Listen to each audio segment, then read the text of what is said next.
হলিউডের ভৌতিক সিনেমার এক নতুন অধ্যায় হ্যালো রোড। একদল বন্ধু যারা এক রোমাঞ্চকর অ্যাডভেঞ্চারের খোঁজে বেরিয়েছিল, কিন্তু তারা কি জানতো যে ভাগ্যের ফেরে তারা এমন এক জায়গায় পৌঁছে যাবে যেখানে তাদের জন্য অপেক্ষা করছে এক ভয়ঙ্কর অভিশাপ। পুরনো দিনের কিছু কুসংস্কার কি সত্যি ছিল? কিছু রাস্তা কি আজও ভয়ের জালে মোড়া? এই প্রশ্নের উত্তর খুঁজতে গিয়ে তারা এমন এক ভয়ানক সত্যের মুখোমুখি হয় যা তাদের জীবনের প্রতিটি মুহূর্তকে পাল্টে দেয়। এখানে জীবনের মৃত্যুর মাঝের রেখাটা এতই সূক্ষ্ম যে কখন কি হবে তা বোঝা অসম্ভব। আপনি কি প্রস্তুত এই ভয়ের অভিজ্ঞতার সাক্ষী হতে? হ্যালো, আমি ইফতি, আর আপনারা শুনছেন ভয়েস অব ইফতি। গল্পটা শুরু হয় একটা বাড়ি থেকে, যেখানে আমরা টেবিলের উপরে 3টা থালা দেখতে পাই। এর মধ্যে একটা থালা খালি ছিল, আর বাকি দুটোতে খাবার ছড়ানো ছিটানো ছিল। দেখে মনে হচ্ছিল সে বাড়ির সদস্যদের মধ্যে ঝগড়া হয়েছে। এরপর আমরা সেই বাড়ির স্বামী স্ত্রী ম্যাডি আর ফ্রাঙ্কসকে দেখতে পাই। তারা দুজন আলাদা আলাদা ঘুমাচ্ছিল। হঠাৎ একটা ধোঁয়া শনাক্তকারী যন্ত্রের আওয়াজ আসে। ম্যাডি এসে দেখে সে সবকিছু স্বাভাবিক, সম্ভবত অ্যালার্মটা খারাপ হয়ে গিয়েছিল। ঠিক তখনই ম্যাডির ফোনে তার মেয়ে অ্যালিস এর কল আসে।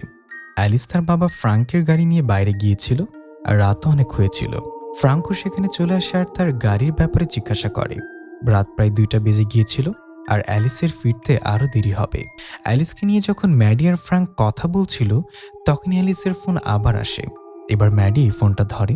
ফোন ধরে সে এমন কিছু বলে যা শুনে অ্যালিস ভয় পেয়ে যায়। অ্যালিসের অবস্থা দেখে ফ্রাঙ্ক তার কাছ থেকে ফোনটা চায়, কিন্তু ম্যাডি তাকে ফোন না দিয়ে উল্টো অ্যালিসকে জিজ্ঞাসা করতে থাকে সে কি জরুরি নম্বরে ফোন করেছে। আসলে অ্যালিস একটা দুর্ঘটনা ঘটিয়েছে। যার সাথে দুর্ঘটনাটা ঘটেছে তার অবস্থা একদমই ভালো ছিল না। অ্যালিস তখন তার মাকে জানায় যে সে তাদের শহরে নেই। এই কথাটা সে লুকিয়ে রেখেছিল। ম্যাডি তার মেয়েকে জিজ্ঞাসা করে যে তার আশেপাশে কি কেউ আছে, কোনো বাড়ি বা মানুষ যার কাছ থেকে সে সাহায্য নিতে পারে।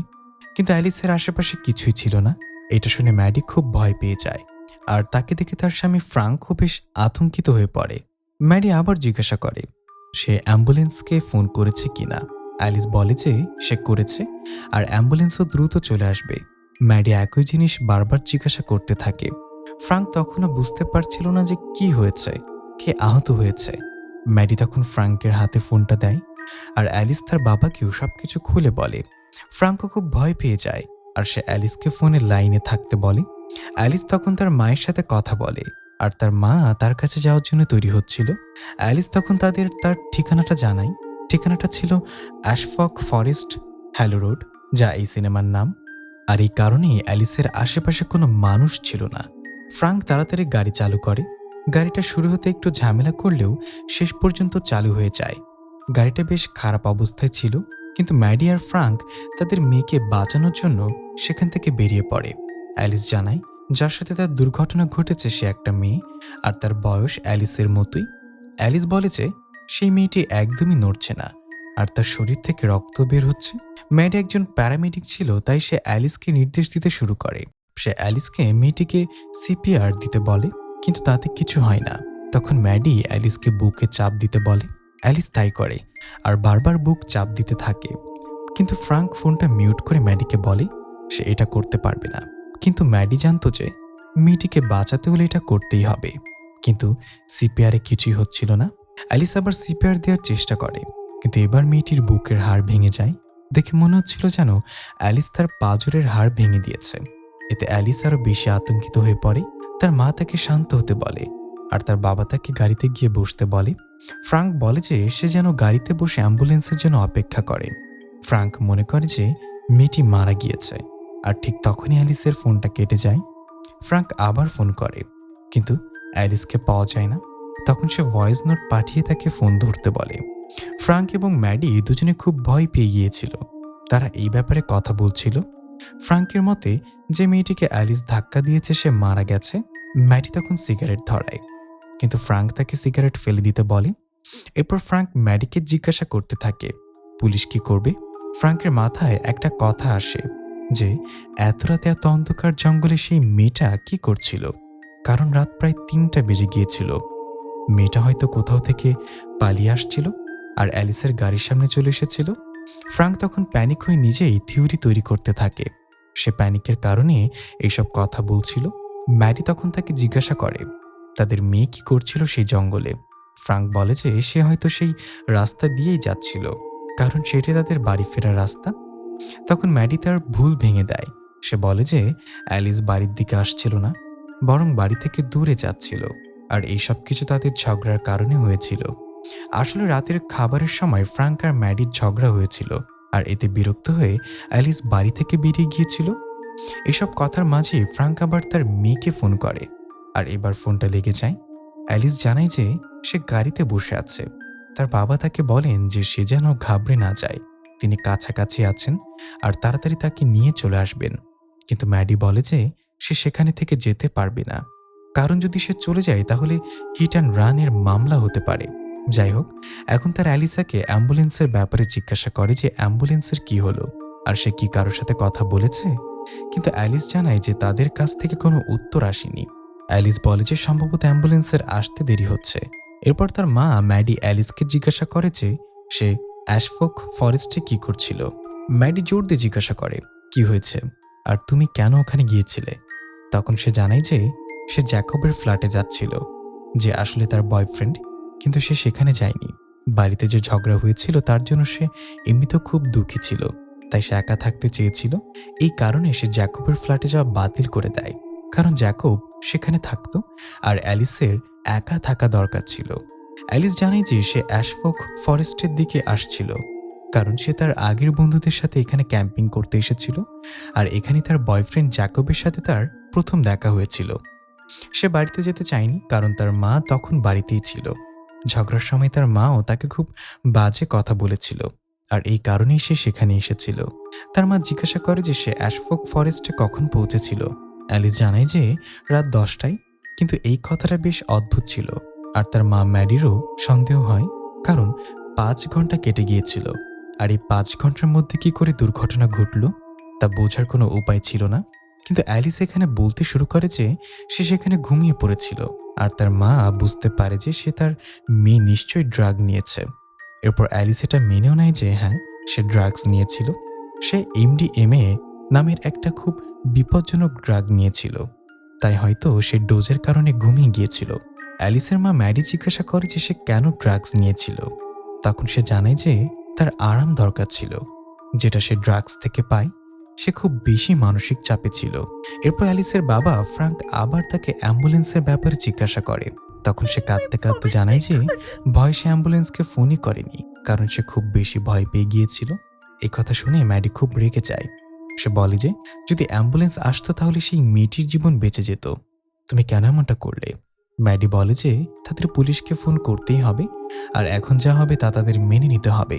কিন্তু ফ্রাঙ্ক একজন বাবা, আর সে এ ব্যাপারে রাজি হয় না। সে বলে যে সে এই দোষ নিজের কাঁধে নিয়ে নেবে, কারণ গাড়িটাও তারই। এতে তার মেয়ে বেঁচে যাবে, তার জীবন নষ্ট হবে না। ম্যাডি ফোন মিউট করে ফ্রাঙ্ককে বলে যে এটা ঠিক হবে না। এভাবে তুমি ওকে আরো বেশি বিগড়ে দিচ্ছ, আর তুমি ওকে বিগড়েছ, কারণ ও তো একটা সহজ পথ খুঁজছিল। আর যদি তুমি ওকে এই বিপদ থেকে বের করে দাও তাহলে ও কোনো শিক্ষা পাবে না, আর এর ফলেও আরো বেশি খারাপ হয়ে যাবে। ম্যাডি সুবিচারের পক্ষে ছিল, কিন্তু ফ্রাঙ্ক তার মেয়েকে বাঁচানোর কথা ভাবছিল। ম্যাডি বলে যে তার এক বন্ধু আছে যে পুলিশে কাজ করে, আর সে এই ব্যাপারটা সামলে নেবে। কিন্তু ফ্রাঙ্ক রাজি ছিল না। সে চায়নি তার মেয়ে জেলে যাক, কারণ এতে তার পড়াশোনার অনেক ক্ষতি হতো, তার ক্যারিয়ার নষ্ট হতো, আর তার জীবনও ধ্বংস হয়ে যেত। এরপর ম্যাডিও এই ব্যাপারে রাজি হয়ে যায়, কারণ সে একজন মা ছিল। ফ্রাঙ্ক অ্যালিসকে আনমিউট করে বলে যে তারা কাছাকাছি আছে, আর খুব তাড়াতাড়ি সেখানে পৌঁছে যাবে, আর সব ঠিক হয়ে যাবে। তার মাও তাকে শান্ত করে বলে যে দুর্ঘটনা তো প্রায় ঘটে, রোজই ঘটে। এরপর অ্যালিস বলে যে সে এই কথাগুলো জ্যাকবকে জানাতে চায়, কিন্তু তার বাবা তার উপর চিৎকার করে বলে যে সেজন্য এই কথা কাউকে না বলে। তখন অ্যালিস আরও একটা চমকপ্রদ তথ্য প্রকাশ করে যে সে জ্যাকবের অর্থাৎ তার বয়ফ্রেন্ডের বাচ্চার মা হতে চলেছে, সে গর্ভবতী। এই কথা শুনে তার বাবা মা দুজনেই একেবারে চমকে যায়, কিন্তু এখন এইসব কিছু ভাবার সময় ছিল না। যাই হোক, তার সামনের দিকে এগোতে থাকে তারা, কিন্তু তখনই জিপিএস হঠাৎ করে বিপ বিপ শব্দ করতে শুরু করে, কারণ জিপিএসের মতে তারা অ্যাশফোক ফরেস্টের রাস্তা পার হয়ে গেছে। তখন ম্যাডি তাকে গাড়ি ঘোরাতে বলে, কিন্তু ফ্রাঙ্ক আত্মবিশ্বাসের সাথে বলে যে জিপিএসে কোনো সমস্যা হয়েছে, কারণ অ্যাশফোকের রাস্তাটার সামনের দিকেই, কিন্তু ম্যাডি তাকে বোঝায় যে জিপিএস অন্য রাস্তা দেখাচ্ছে, কিন্তু ফ্রাঙ্ক এটা বোঝে না। আর রাস্তার পাশে সাইনবোর্ডগুলো অদ্ভুত দেখাচ্ছিল। এরপর সে সামনের দিকে এগোতে থাকে।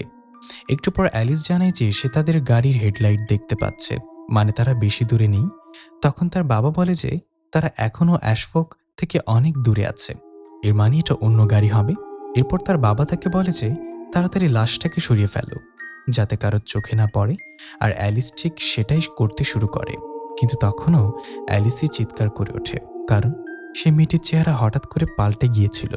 সে এই কথা তার বাবা মাকে জানায়, কিন্তু তাদের পক্ষে এটা বিশ্বাস করা কঠিন ছিল। তাদের মনে হচ্ছিল যে হয়তো অ্যালিস ভয়ে এমন কথা বলছে, বা তার মতিভ্রম হচ্ছে, হয়তো ড্রাগসের কারণে এমনটা হচ্ছে। আর আমি যেমনটা বলেছিলাম, এখানে ড্রাগসের ব্যাপার ছিল, তাই ম্যাডিরও মনে হচ্ছিল যে তার মেয়ে হয়তো এখনও নেশার মধ্যে আছে, যার কারণে সে এমনটা দেখছে। ম্যাডি নিজেও একজন প্যারামেডিক ছিল, আর তার সম্পর্কে একটা গোপন কথা ছিল। আসলে তার নিজের ভুলের কারণে একজন রোগীর জীবন চলে গিয়েছিল, আর এই কারণেই সে সেই মেয়েটির জীবনের জন্য চিন্তিত ছিল। আর একই সাথে তার মেয়ের অবহেলার উপরেও সে পর্দা ফেলতে চায়নি, যেমনটা সে নিজের ভুলের ওপর ফেলেছিল। যাই হোক, অ্যালিস সেই পাল্টে যাওয়া মেয়েটির মুখ দেখে ভয়ে সেখান থেকে পালাতে শুরু করে। তার বাবা তাকে বলে পালাবে না, কিন্তু সে দৌড়ে নিজের গাড়িতে গিয়ে বসে পড়ে। ঠিক তখনই সেখানে একজন মহিলা আসে, যে হয়তো সেই গাড়িতে এসেছিল, যার হেডলাইট অ্যালিস দেখতে পেয়েছিল।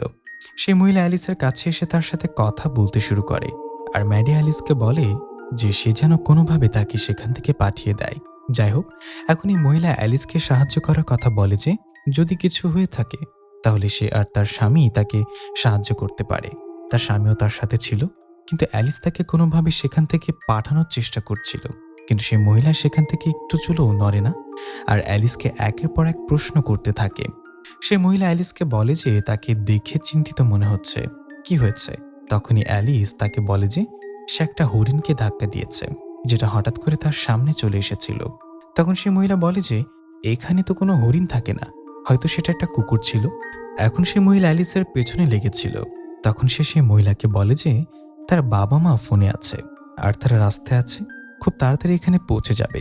সে মহিলা তাকে বলে যে সে তাকে এখান থেকে নিয়ে যাবে, কারণ এত রাতে ফরেস্টে একা থাকা ঠিক নয়, আর এখানে একা থাকাটা খুব খারাপ হতে পারে। সে মহিলা জানায় যে সে জানে কেন এই রাস্তাটাকে হ্যালো রোড বলা হয়, কারণ এটা একটা গোপন জায়গা, আর এখানে অনেক পুরনো গল্প আর রহস্য আছে। এরপর সে মহিলা অ্যালিসের চোখের দিকে তাকিয়ে বলে যে সে নেশা করে আছে। অ্যালিস তখন কোনোভাবেই তাকে সামলানোর চেষ্টা করছিল, কিন্তু মহিলাটা কর্তৃপক্ষকে ডাকার কথা বলে। তখন অ্যালিস তাকে মানা করে আর বলে যে সে নেশাগ্রস্ত নয়, শুধু পথ হারিয়েছে। এই কথা শুনে অ্যালিস খুব ভয় পেয়ে যায়। অ্যালিসের গাড়িটা রাস্তার পাশের খালে পড়েছিল, মানে গাড়িটা সে আর কোথাও নিয়ে যেতে পারত না। অ্যালিস ঘাবড়ে গিয়ে মহিলাটার কাছে ক্ষমা চাইছিল। তখন মহিলাটার হঠাৎ করেই অ্যালিসের উপর সন্দেহ হয় যে সে কেন ক্ষমা চাইছে। মহিলাটার কথার ধরন এমন ছিল যেন সে অ্যালিসকে উপহাস করছে বা ভয় দেখাচ্ছে। এই সব কিছু ম্যাডি শুনছিল। সে অ্যালিসকে ফোনটি স্পিকারে রাখতে বলে, আর সে নিজেই ওই মহিলার সাথে কথা বলবে। অ্যালিস তাই করে। সে মহিলাটির সাথে তার মায়ের কথা বলিয়ে দেয়। ম্যাডি বলে যে এটা খুব ভালো যে মহিলাটি অ্যালিসকে সাহায্য করতে চেয়েছেন, কিন্তু এত রাতে একজন অচেনা মানুষের এমনভাবে আসা অ্যালিসকে অস্বস্তিতে ফেলেছে। তাই তিনি চলে যেতে পারেন, কারণ তিনি আর তার স্বামীও কিছুক্ষণের মধ্যে সেখানে পৌঁছে যাবেন।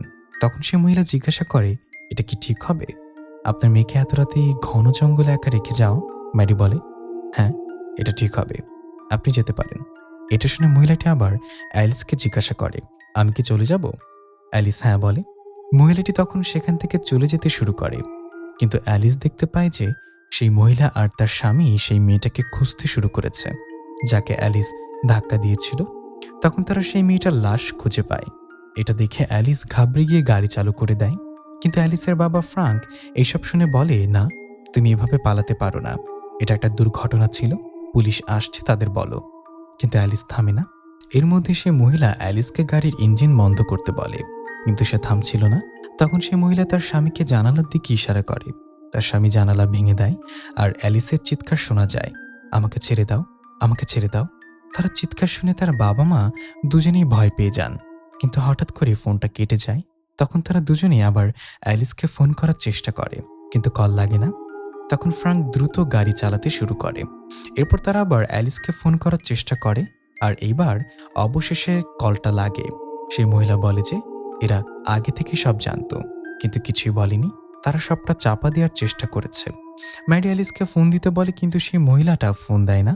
সে বলে যে সে লাশটাকে রাস্তার উপরে দেখেছিল, তারপর সেটা টেনে জঙ্গলের দিকে নিয়ে যাওয়া হয়, অর্থাৎ অ্যালিস এই অপরাধটাকে লুকানোর চেষ্টা করেছিল। ম্যাডি বলে যে এটা একটা দুর্ঘটনা ছিল, কিন্তু সেই মহিলা বলে না তো তারা পুলিশকে ডেকেছে আর না কোনো অ্যাম্বুলেন্সকে ডেকেছে, উল্টো অ্যালিস লাশটাকে লুকানোর চেষ্টা করেছে। এর মানে এটা কোনো দুর্ঘটনা ছিল না, বরং যা ঘটেছে তার উপর পর্দা ফেলানোর চেষ্টা করা হয়েছে। মানে এটা একটা অপরাধ, একটা পাপ। ম্যাডি আর ফ্রাঙ্ক সেই মহিলাটিকে বোঝানোর চেষ্টা করে যে তারা বাবা মা আর অ্যালিস তাদের মেয়ে, তারা নিজেদের মেয়েকে বাঁচানোর জন্য যুক্তি বুদ্ধি ছেড়ে এই সিদ্ধান্ত নিয়েছিল। কিন্তু সে মহিলা বলে কেউ চায় না যে তার সন্তান শয়তানে পরিণত হোক, আর তারা ভুল ঢাকতে গিয়ে নিজেদের মেয়েকে শয়তানের চেয়ে কম কিছু বানায়নি। সে মহিলা অ্যালিসকে একটা দানব বলে, কারণ সে মেয়েটাকে মেরে ফেলতে গিয়েছিল। সে চাইলে মেয়েটাকে হাসপাতালে নিয়ে যেতে পারত। তখন সে মহিলা বলে সে মেয়েটা এখনো বেঁচে আছে, আর আমার স্বামী তাকে চিকিৎসার জন্য নিয়ে যাচ্ছে। এই কথা শুনে তার বাবা মা অবাক হয়ে যান। সে মহিলা বলে সে বেঁচে ছিল, কিন্তু অ্যালিস এমন একটা গল্প বানিয়েছে যে সে মারা গেছে। এটা খুব খারাপ একটা কাজ। সে মহিলা অ্যালিসকে ফোন দেয়। অ্যালিস বলে আমি জানি না সে কিভাবে বেঁচে আছে, সে তো মরে গিয়েছিল। তখন তার মা তাকে শান্ত হতে বলে আর বলে যে হয়তো তারা তার হৃদস্পন্দন শুনতে পায়নি। তখন তার মা সেই লোকগুলোকে জানায় যে সে তার প্যারামেডিকের চাকরি ছেড়ে দিয়েছে, আর এটা তার নিজের সিদ্ধান্ত ছিল। আসলে সেদিন একটা শপিং মলে একজন মহিলার প্যানিক অ্যাটাক হয়েছিল। ম্যাডি আর তার দল সেখানে পৌঁছে যায়। তার সহকর্মী বলে যে এই মহিলাকে হাসপাতালে নিয়ে যাওয়া উচিত, কিন্তু ম্যাডি মানা করে দেয় আর বলে যে কিছুক্ষণের মধ্যে সে ঠিক হয়ে যাবে।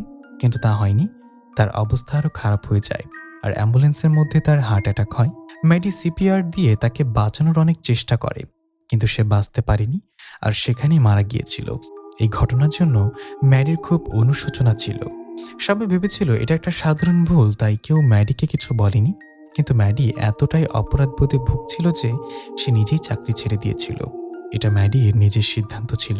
ম্যাডি অ্যালিসকে বোঝায় যে এই পরিস্থিতি থেকে কিভাবে বের হতে হবে, সেই সিদ্ধান্তটাও তার নিজেরই নিতে হবে। এর মানে হলো তাকে বুঝতে হবে যে এরপর কি বলতে হবে, কারণ তার বাবা আর সে বারবার তার ভুলগুলোর উপর পর্দা ফেলতে পারবে না। তখন অ্যালিস তার মাকে বলে যে সে মেয়েটার মুখে সে নিজের মুখ দেখেছিল। এটা শুনে তার বাবা মা অবাক হয়ে যান, কিন্তু তারা ভাবেন যে এটা হয়তো মাদকের কারণে হয়েছে। এরপর অ্যালিস জিজ্ঞাসা করে যে তারা কত দূরে আছে। তার বাবা মা বলে আর কিছুটা দূরেই আছি। তখন অ্যালিস বলে আমরা দেখা করে কথা বলবো, আর ফোনটা কেটে দেয়। একটু দূরে গিয়ে তারা অ্যালিসের গাড়িটা দেখতে পায়, কিন্তু সেখানে অ্যালিস ছিল না, সে মহিলা বা তার স্বামীও ছিল না। এটা দেখে তারা ভয় পেয়ে যায়, কিন্তু সেখানেই সেই মেয়েটার লাশও ছিল। মানে সে মহিলা মিথ্যা বলছিল যে মেয়েটা বেঁচে আছে। ফ্রাঙ্ক সেই লাশটাকে দেখে কাঁদতে শুরু করে, কারণ লাশটা অন্য কারোরও নয়, তাদের মেয়ে অ্যালিসেরই ছিল। হ্যাঁ, অ্যালিস মারা গিয়েছিল। ম্যারি তখন পুলিশকে ফোন করতে শুরু করে। ফ্রাঙ্ক বলে যে তাদের মেয়ে আর নেই, সে শেষ হয়ে গেছে। ম্যারি এটা বিশ্বাস করতে পারে না।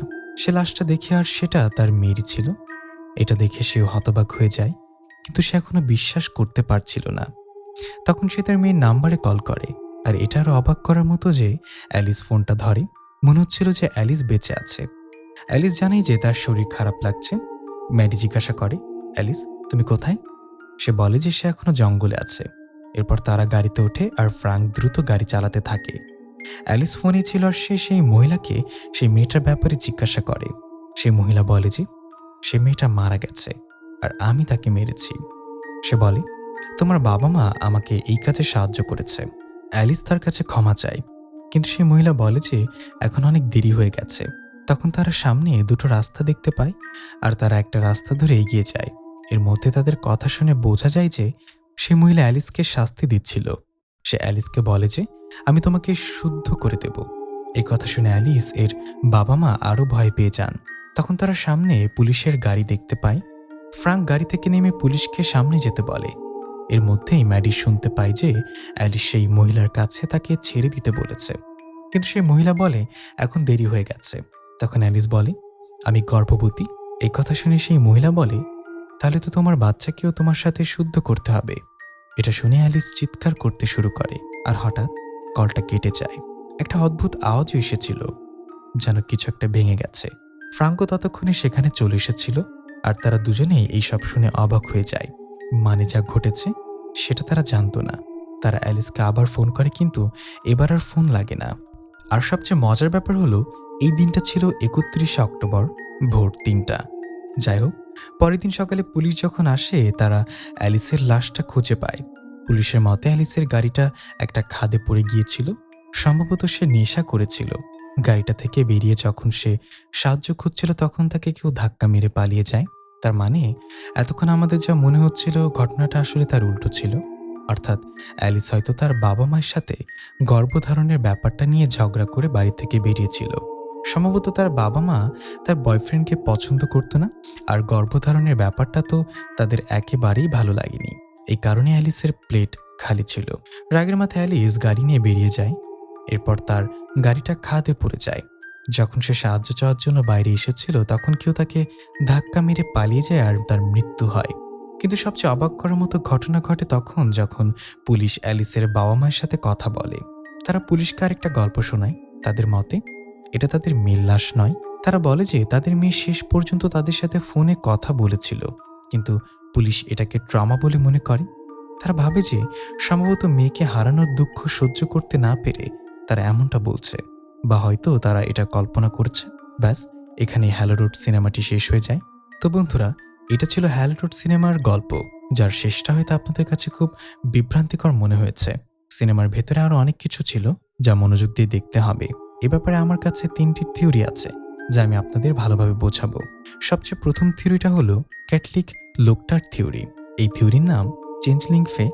এখানে ফে বলতে পরীকে বোঝানো হয়েছে।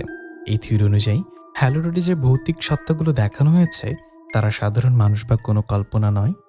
আপনারা নিশ্চয়ই তারিখটা খেয়াল করেছেন, 31 অক্টোবর আর রাত 3টা। আপনারা জানেন যে 31 অক্টোবর হলো হ্যালোউইনের রাত, আর এই রাতে পৃথিবী এবং অন্য জগতের মাঝে দেয়ালটা দুর্বল হয়ে যায়, যার কারণে অন্য জগতের সত্তাগুলো আমাদের পৃথিবীতে আসতে পারে। ম্যাডি আগে থেকে এই ব্যাপারটা জানতো, আর সেটা বলেছিল যে এই জঙ্গলে কি হতে পারে। এদেরকে পুরনো দিনে ফে বা চেঞ্জলিং বলা হতো। এরা সাধারণ পরীর মতো নয়, বরং অন্ধকার জগতের পরী। এই জীবগুলো তাদের জঙ্গলে কোনো মানুষের আনাগোনা সহ্য করতে পারে না। অ্যালিসের নেশাগ্রস্ত অবস্থা তাদের জন্য তাকে তাদের জগতে টেনে নেওয়ার একটা দারুণ সুযোগ ছিল। এটা হতে পারে যে এই জঙ্গলের পরী দম্পতি তাদের সন্তানকে, যে একজন পরী, আমাদের পৃথিবীতে আনতে চাইছিল। ঠিক তখনই অ্যালিস তার গাড়ি নিয়ে যাচ্ছিল আর তাকে ধাক্কা মেরে ফেলে দেয়, যার ফলে তার মৃত্যু হয়। অথবা এটা অ্যালিসকে তাদের জগতে নিয়ে যাওয়ার জন্য পরীদের একটা পরিকল্পনা হতে পারে। যে লাশটা তার বাবা মা আর পুলিশ খুঁজে পেয়েছিল সেটা হয়তো অ্যালিসের আসল শরীর ছিল না।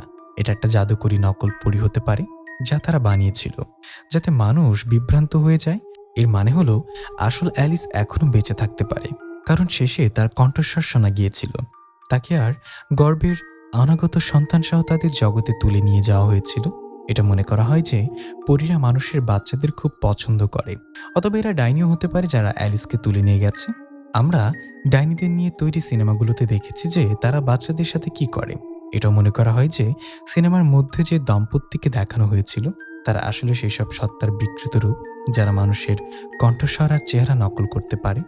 এই পুরো থিওরির সবচেয়ে মজার অংশ হলো যে এটা পুরো সিনেমাটাকে একটা ফ্যান্টাসি হরর অ্যাঙ্গেল দেয়, যেখানে পরীরা নিজেদের বাড়ি বাজানোর জন্য মানুষকে তুলে নিয়ে যায়। আর এখানে তো তাদের নিজেদের সন্তানই হয়তো মারা গিয়েছিল, এর জন্য তারা চোখের বদলে চোখ তত্ত্বতে গ্রহণ করে। এর আরেকটি প্রমাণ হলো রাস্তার ধারে যে সাইনবোর্ডগুলো ছিল সেখানে খুব অদ্ভুত আর ভুতুরে ছিল। আর এই পুরো ঘটনাটা ঘটেছিল 31 অক্টোবর, যেটা হ্যালোউইনের দিন ছিল। আমি আগে বলেছি যে বনের আত্মা, অভিভাবক আত্মা, দানব বা ডাইনিরা আমাদের পৃথিবীতে খুব সহজে আসতে পারে। এই লোককথাগুলো বেশ জনপ্রিয়, বিশেষ করে ইউরোপের আয়ারল্যান্ড, স্কটল্যান্ড আর ওয়েলসের লোককথায়। এই ধারণাটা বেশ প্রচলিত যে জঙ্গলের ভিতরে কোনো বিশেষ জায়গা, যেমন বনের মাঝখান দিয়ে চলে যাওয়া একটা রাস্তায় পরীরা, ব্যানিশরা বা চেঞ্জলিংরা থাকে। এই জীবগুলো তাদের এলাকাকে রক্ষা করে। যদি কোনো মানুষ ভুল করে তাদের এলাকায় ঢুকে যায় তখন তারা সেই মানুষটার একটা নকল তৈরি করে। এমনকি সম্প্রতি যে সিনেমাটা এসেছে সেখানেও আমরা একই ধরনের তত্ত্ব দেখতে পেয়েছি। সেখানে একই জিনিস দেখানো হয়েছে। এই জাদু দিয়ে তৈরি নকল মানুষটা আসল মানুষকে সরিয়ে তার জায়গায় চলে যায় আর আসল মানুষটাকে অপহরণ করে নিজেদের রাজ্যে নিয়ে যায়। আর এই পরীদের মানুষের বাচ্চাদের প্রতি বিশেষ আকর্ষণ থাকে, আর এই কারণেই হয়তো সেই পরীরা অ্যালিসকে তুলে নিয়ে গেছে। আসলে সেই মহিলা অর্থাৎ সেই পরীটি ম্যাডিকে বলছিল যে সে একটা বড় পাপ করেছে আর এর ফল অ্যালিসকে ভুগতে হবে। যাই হোক, এরপরে আসে দ্বিতীয় তত্ত্ব, যেটা পুরোপুরি মনস্তাত্ত্বিক দৃষ্টিকোণ থেকে দেখা হয়।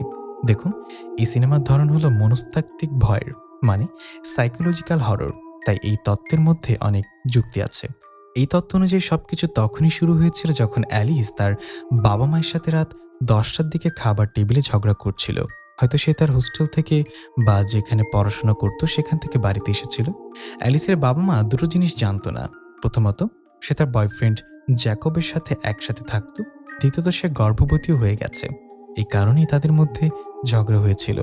আর সে রেগে গাড়ি নিয়ে বেরিয়ে গিয়েছিল।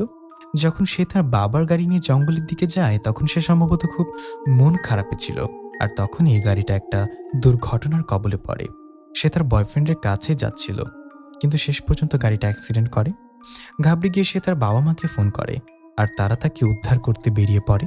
জিপিএস অনুযায়ী তারা একটা বাঘ নিয়ে সেই জঙ্গলের রাস্তায় চলে আসে, কিন্তু সেখানেই তারা ভুল করে অ্যালিসকেই আঘাত করে। হ্যাঁ, এটা হতে পারে যে তারা নিজেরাই নিজেদের মেয়েকে আঘাত করেছিল। আপনার হয়তো মনে আছে, এই কথোপকথনের সময় অ্যালিস বলেছিল যে সে তার বাবা মায়ের গাড়ির হেডলাইট দেখতে পাচ্ছে। এটা হয়তো সেই মুহূর্ত ছিল, অর্থাৎ তখন হয়তো রাত 10:30 বা 11টা বাজছিল। অর্থাৎ ম্যাডি, অ্যালিসের মা, একজন প্যারামেডিক ছিলেন, কিন্তু সম্প্রতি তার সাথে একটা দুর্ঘটনা ঘটেছিল, যার কারণে সে কাউকে বাঁচাতে পারেনি। এর কারণে সে তার নিজের মেয়েকে বাঁচানোর জন্য অনেক চেষ্টা করে। সে অ্যালিসকে সিপিআর দেওয়ার চেষ্টা করে, কিন্তু সে এত জোরে বুকে চাপ দেয় যে অ্যালিস মারা যায়। এটা হয়তো তার অপরাধবোধের কারণেই হয়েছিল। যখন ফ্রাঙ্ক বুঝতে পারে যে তাদের মেয়ে আর বেঁচে নেই, তখন সে তার পোশাক ধরে টেনে রাস্তার একপাশে নিয়ে যায়। এখানে দুজনেই অপরাধবোধ আর আঘাত থেকে নিজেদের বাঁচানোর জন্য একটা মনস্তাত্ত্বিক কৌশল ব্যবহার করে, যাকে রিসেট বলা হয়।